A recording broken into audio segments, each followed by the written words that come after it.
ఆమెకి 2 పిల్లల తరువాత పుట్టిన 3 పిల్లలు పుట్టిన 3వ రోజు మధ్యరాత్రి వెరీకేక వేసి చనిపోయేవారు. ఏదో ఒక దురాత్మ తన పిల్లల్ని ఇలా చంపేస్తున్నట్లు ఆమె తెలుసుకుంది.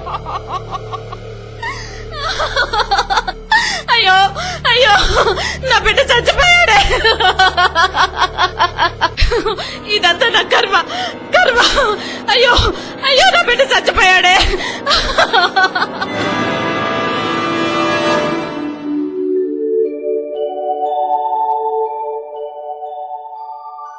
ఆరవ కాన్పు నిమిత్తమై సెయింట్ జోసెఫ్ హాస్పిటల్కి వెళ్లి ఒక మగబిడ్డకు జన్మనిచ్చింది.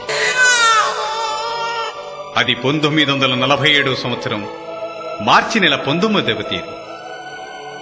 బాబు పుట్టినప్పటి నుంచి ప్రతి క్షణం భయంతో తల్లడిల్లిపోయేది.